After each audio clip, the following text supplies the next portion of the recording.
Un cordial saludo, directora de curso y compañeros.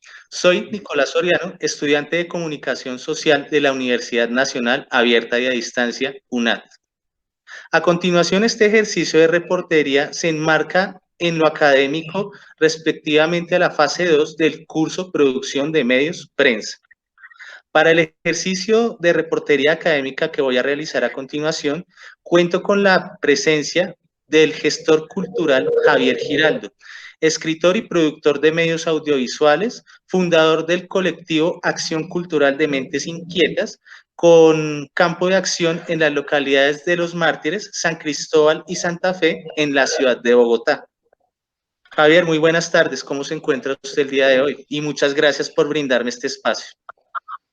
Muy buenas tardes, me encuentro muy bien, gracias por preguntar y muchas gracias por la invitación que me hacen a usted, Nicolás, y a la Universidad Nacional Abierta y a Distancia como tal. Gracias, Javier, muy amable. Bueno, el ejercicio que voy a realizar en este momento como tal es una entrevista enmarcada en la cuestión del periodismo y la acción cultural en mi localidad. Entonces, Javier, para comenzar te voy a hacer 4 preguntas. La primera de ellas es, abordando la temática de la escritura para audiovisuales y su experiencia en el campo de acción en producción audiovisual con la niñez, ¿qué nos puede decir acerca de la expresión cultural propia de los niños por medio de la escritura de guiones y la producción de cortometrajes? Pues que es un medio muy importante para ellos, ya que, digamos, pueden hilar, construir sus historias. Es un conducto creativo para que ellos cuenten lo que viven en su barrio, lo que viven en sus casas, en los colegios, o simplemente las historias que los inspiran, como las historias de los libros que leen o las películas que ven. Entonces, nosotros lo que hacemos es como servir con nuestras habilidades, con nuestros conocimientos, brindárselos a ellos para que ellos puedan estructurar bien lo que quieren decir, lo que quieren contar, ¿sí?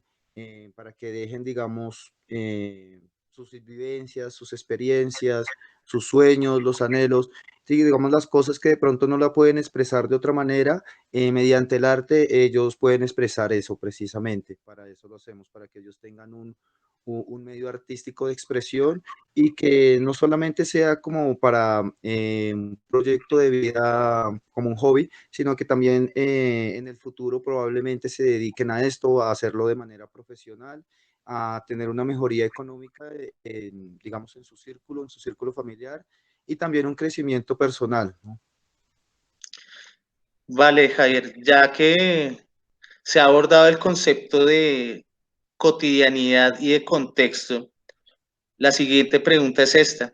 ¿De qué manera la realidad cotidiana de los niños con los que ha trabajado, sabiendo que son pertenecientes a una comunidad de alto impacto con diversas problemáticas como las de los barrios de Las Cruces, del Santa Fe en la ciudad de Bogotá, eh, qué tanto influyó esta realidad cotidiana en el contenido y en el carácter de las manifestaciones artísticas de los niños?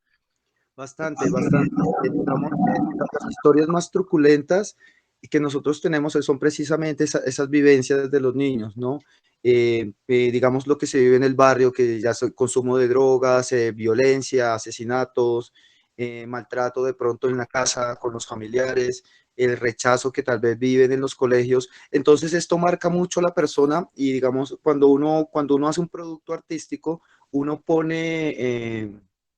como decirlo así, uno pone su interior, uno pone sus tripas en eso, entonces ellos lo que hacen es precisamente expresar lo que viven, ¿sí? El medio artístico imita la vida, entonces lo que pasa con ellos es que ellos traspolan esas experiencias y las estructuran en una historia, ¿sí? En una historia con inicio, nudo y desenlace y pues todos sus puntos de giro y lo que requiere para que, digamos, tenga una estructura en la cual se pueda entretener y no simplemente siga de largo.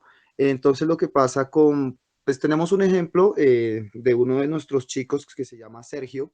Una historia de las que escribió Sergio se llama El gamín y la prostituta. Entonces él habla de un gamín, un ladrón y una prostituta que se debaten, digamos, estos dos personajes se debaten el amor entre la prostituta y todo esto. Entonces, indagando un poco nuestro alumno nos dimos cuenta, digamos, de que tiene una experiencia muy cercana a este tipo de personas, ¿sí? Que se desempeñan, digamos, pues esta mujer que se desempeña como trabajadoras sexuales y los otros dos que están en diferentes condiciones de clandestinidad en la calle. Entonces, al ver la cercanía que tuvieron esas historias que lo marcaron tanto a él directamente, eh, entonces pudimos evidenciar qué es lo que cuentan, qué es lo que viven. Otro de nuestros estudiantes, por ejemplo, hablaba de un padre policía que era maltratador con la esposa, pero muy cariñoso con los hijos. Entonces aquí evidenciamos también que problemas familiares, intrafamiliares, de violencia intrafamiliar. ¿Sí? Otra de los aspectos que marcan bastante es, digamos, la presión de los padres a veces, que no saben cómo, cuáles son digamos, lo que les gusta a los chicos, lo que ellos les gusta hacer. Entonces muchas veces no los dejaban hacer pues lo que ellos querían hacer, como grabar, como pintar, dibujar, sino eran otras cosas más cuadriculadas. Entonces de ahí también salieron varias historias, por ejemplo, la niña rebelde, que era una niña que no quería hacer los deberes de casa, sino que quería pues ir a las clases de arte y ya nomás, ¿sí? Como dejando unas responsabilidades por otras. Entonces, pues con unos desenlaces bonitos en los cuales se llega a un equilibrio social de vida y pues aquí también evidenciamos cómo era de complicado para los chicos también, digamos, llegar a estos espacios donde se les brindaba a ellos, los espacios que se les brinda a ellos para que se expresen. Entonces eso también hacía parte de las historias que contaban. Entonces los lugares, las vivencias que tienen los marcan bastante y pues, esas son las historias que ellos cuentan. Por desgracia, muchas son historias bastante duras, bastante crueles y tristes que nosotros le damos la vuelta para que tengan como un final feliz y que ellos se den cuenta que finalmente van a poder surgir, no se van a quedar, digamos, en este mundo todo el tiempo. Vale, Javier, interesante pues el concepto que abordan también desde lo pedagógico a partir de las vivencias y pues como la transformación del concepto de lo negativo de ellas. Hablando entonces ya de uno de los proyectos pues más notables en su trayectoria, Javier, hablemos ahora del proyecto Transmedia que fue ganador en el año 2020 de la beca Reflejos del Bronx que fue otorgada por la Fundación Gilberto Azarte de Avendaño. Cuéntenos acerca del proceso creativo de escritura a partir de la experiencia del protagonista de este proyecto, que es Meyer Cuellar, y su relación con el arte y la cultura como alternativas para mejorar su proyecto de vida. Bueno, hay que empezar, pues digamos, cómo conocí yo a Meyer. Yo creo que el proceso creativo empezó desde ahí, desde el día que yo conocí a Meyer, porque, digamos, la beca de Reflejos del Bronx trata de la vida de una persona que vivió en el Bronx y gracias gracias al arte, digamos, no optó por la delincuencia o el consumo de drogas. Entonces, yo conocí a Meyer en un recorrido de reconocimiento de patrimonio histórico que se hacían con una fundación. Él me empezó a contar su historia, empezamos a hablar, me dijo pues todo lo que vivía, me mostró su arte, él dibujaba unos cómics, me mostró el Cos Comics y precisamente lo que acabamos de hablar, de eso trataban los cómics, de cómo él no podía dormir porque la gente, sí, por el consumo de sustancias, el olor todo el tiempo, la bulla, las peleas, sí, cuando llegaba la policía, hacían las batidas. Entonces todo esto lo marcó desde muy pequeño, porque él vivió creo que desde los 6 años en el Bronx y esto lo expresaba. Entonces, desde ahí yo creo que empieza ese proceso creativo. Ya cuando nosotros el año pasado nos lanzamos a la convocatoria, entonces ya fue como hilar todas esas historias que él me había contado y otras que me contó, digamos, en ese momento. Entonces hablábamos mucho y yo escribía lo que me parecía que era más interesante para contar, ¿sí? Porque no podíamos contar creo que son 14 años de vida en el Bronx, menos 12 años tal vez, sí, digamos, en 22 capítulos, que es lo que dura, no se puede contar, digamos, como todos los detalles, pero sí se cogieron como los eventos que más marcaron a Meyer, digamos, en este ámbito artístico, ¿sí? Como cuando empezó a dibujar, porque empezó a dibujar, quién fue el que le enseñó, que él tuvo como su mentor, que fue su tío, que por desgracia, pues ahora es un consumidor de drogas, él sí no pudo salir del Bronx. Pero Meyer, digamos, él sí tomó como estas ideas que le dio su tío para empezar a hacerlo, hacer el arte que él tiene. También con la música, porque, digamos, él también tiene su componente musical con la música urbana y hace sus propios videos musicales. Entonces, Él me iba contando todo este proceso, todo lo que él vivió y nosotros lo empezamos a estructurar. Yo lo escribí. Hicimos, escribimos más o menos 22 páginas como a modo historia, literatura, y de esas se estructuró pues como una propuesta. Entonces se sacaron 22 capítulos y de esos 22 capítulos se sacaron los respectivos enunciados, que digamos eran una especie de tagline de lo que iba cada capítulo. Y esta fue la estructura que se les mostró. Después se hizo como el dibujo, que ya se encargó la parte de los dibujos que él hacía, como de la zona donde vivía, porque él se dibujaba a sí mismo, a los personajes que lo acompañaban en su diario vivir y también el ambiente. Entonces se hicieron estos dibujos, se fue a la zona del Bronx, miramos dónde quedaban los edificios, todo lo que él vivía por ahí, las calles donde corría, donde él jugaba, sí, bueno, y también todo lo que pasaba, ¿no? Como la problemática del sitio. Entonces, esto fue lo que nos empezó a alimentar, ¿sí? Lo que nos empezó a dar como arcilla para poder construir los ladrillos con la que construimos este proyecto artístico. Y pues básicamente fue eso, escucharlo hablar y como las experiencias que él vivió. De ahí tomamos lo mejor y lo estructuramos para, pues, para enviar la propuesta, que afortunadamente fue una de las ganadoras.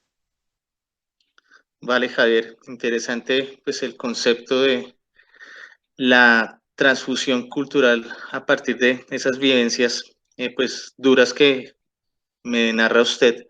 Bueno, ya finalmente para terminar la entrevista, quisiera que nos hablara acerca de su organización ACMI, la gestión de esos procesos pedagógicos culturales y el impacto logrado en la calidad de vida de la niñez de las localidades de Los Mártires, Santa Fe y San Cristóbal en Bogotá. Bueno, ok, bueno, aquí surge más que nada por un oportunismo ante las injusticias sociales que se dan en este país y en especial con los niños de los barrios bajos, ¿sí? Digamos, el campo de acción que yo he tenido es normalmente en los sitios donde me desenvuelvo, donde he estudiado, donde he vivido, que es donde he evidenciado y escuchado las experiencias de la gente. También nace a partir de la problemática, una problemática que a mí me parece un poco egoísta de parte de otras fundaciones sociales, que es precisamente apropiarse de un territorio no con el fin de ayudar a las personas, sino con el fin de lucrarse a sí mismo y, no sé, tener una simple publicidad sin seguir los procesos, sin completar con los chicos. Entonces nosotros lo que hacemos es precisamente con una convicción obviamente sin ánimo de lucro, y de tratar de continuar con un proceso pedagógico que pueda tardar años o toda la vida, no importa. La cuestión es que se cumpla la meta digamos, de llevarle el arte a los chicos. Eh, entonces, esta fundación surge, este colectivo surge desde el año pasado. Varios son amigos de toda la vida. Otros son personas con las que trabajé, artistas audiovisuales, también con un sentido social y pues decidimos como varios hacíamos cosas en diferentes lados, entonces decidimos como vamos a hacer un grupo, vamos a unirnos y entre todos vamos a emplear nuestros saberes para los chicos. Y es muy interesante porque pues ya yo venía trabajando aparte, digamos, no con ACMI, que precisamente le pusimos acción cultural de mentes inquietas, porque lo que queramos llegar es lo que hacemos nosotros. Nosotros como seres vivos siempre estamos haciendo acciones y lo importante es la parte cultural. Y digamos, esto de las mentes inquietas es porque precisamente eso somos. Tenemos creatividad, tenemos ideas, tenemos ciertos conocimientos con los que queremos aplicarlos para con los chicos y a los que ellos también queremos que ellos saquen toda esa creatividad que han tenido. Y en la parte del impacto social, pues ha sido bastante interesante porque muchos de los chicos que nosotros les damos clases se han alejado, digamos, de los círculos de consumo en los que normalmente se ven, que por ahí los parches. Entonces ya los chicos como que se alejan de ese parche y ya no van, digamos, los fines de semana, que son los días que hacemos los talleres. Entonces ya ellos no van con estas personas que posiblemente las inmiscuyen en un mundo clandestino de delincuencia o de consumo, sino que se quedan en el taller y entonces están aprendiendo. Entonces ya en su vida cotidiana empiezan a aplicar lo que se aprende, porque una de las máximas de ACMI es arte para aprender a vivir. Por medio del arte uno se vuelve mejor persona y aprende a vivir mejor y le enseña a los demás a vivir mejor. Entonces hemos visto también cambios en los círculos sociales, por ejemplo, con los vecinos que nos colaboran con las cosas que necesitamos, los materiales para hacer las películas. las donaciones o simplemente un espacio para llegar y grabar. Con las familias hemos visto también bastantes cambios porque muchas de las familias no entendían ni sabían lo que hacíamos. Muchos de nosotros pues tenemos una apariencia particular, entonces pensaban que pues no íbamos a hacer bien. Al darse cuenta, digamos, de lo que estábamos haciendo, de cómo sus hijos se motivaban, se ponían a ver películas, se ponían a leer libros, entonces ellos también se inmiscuían en el proceso. Y vimos muchos cambios sociales, y digamos que en casos de que había violencia familiar, digamos, nosotros hicimos como una intervención no directa, sino hablar con cada parte y les mostramos como que había otro camino que seguir si se entiende y se escuchan entre ellos. Entonces estos cambios se dieron. Y lo principal es, digamos, que tenemos chicos que tienen la motivación ya de seguir profesionalmente con el arte, de hacer cine, y otros que no quieren seguir haciendo cine, pero ya ven como un futuro en una profesionalidad, que quieren estudiar, que quieren salir como del mundo en el que viven, que ya están viendo más allá. ¿Sí? Entonces me parece que el impacto que llevamos nosotros hasta el momento pues va a ser beneficioso y este es un proceso pues que va a ser de toda la vida. Entonces a medida que va pasando las personas por, digamos, por nuestras mentes inquietas, eh, ellas también van desarrollando sus mentes inquietas y van surgiendo a través de la vida. Entonces es paulatino todo el proceso que se da y digamos todos los resultados. Pero hasta el momento nos hemos dado cuenta gratamente de que funciona bastante bien y es un medio que, digamos, necesita la sociedad, necesitan los barrios, necesita una comunidad, porque por desgracia hace falta mucho el arte, nos han negado la cultura, ¿sí? Entonces, llegar a un barrio, llegar a un parque, llegar a un salón, a un taller, donde tal vez estos chicos no han tenido esa experiencia, no han tenido nadie que les dé, y por desgracia los talleres audiovisuales, de fotografía, de escritura son bastante costosos. Entonces, que ellos tengan el acceso gratuito a esto es beneficioso porque ya llegan con un pre cuando ellos quieran estudiar algo. Entonces ya van a saber cómo escribir un guión, ya van a saber cómo hacer un plano, ya van a saber cómo grabar o cómo construir personajes. Entonces, pues creo que esa es la misión de ACME, que forjar personas para que vivan mejor y para que cambien su entorno y enseñen a otras personas también a vivir mejor. Y para eso es bastante necesario el arte. Claro que sí, Javier. Importantísimo, pues a través de la gestión cultural y artística, cómo se puede mejorar la calidad de vida de las personas. Bueno, eso ha sido entonces todo por el momento acerca de este ejercicio de reportería académica. Javier, muchísimas gracias por su tiempo, por sus valiosos aportes y por compartir sus experiencias como tal en el campo de la gestión cultural y del trabajo de campo con la niñez y pues con la sociedad que tanto lo necesita, que comprenderá además que el arte y la cultura construyen y mejoran la vida. Muchas gracias, Javier. Gracias a ustedes, gracias, digamos, por hacernos esta entrevista, por este espacio, también por escuchar. Es importante que las personas tengan un espacio para expresarse y precisamente qué es lo que nosotros queremos hacer y que ustedes nos brinden este espacio para que nos escuchen a nosotros y por medio de nosotros también escuchen a las personas a las que nosotros asistimos. Las gracias serían más bien para ustedes. Muchas gracias por este espacio y espero que se repliquen y que sigan haciendo este trabajo de comunicación social para que todo se visibilice, no solamente lo malo, sino lo bueno, lo que haya que contar, mejor dicho, que se visibilice, que creo que para eso también es la comunicación social. Y lo que hacen en los barrios, de informar lo que pasa en los barrios, pues mucho más importante, porque es más cercano a la comunidad y se llega más a la comunidad contando lo que está pasando en la comunidad. Muchas gracias.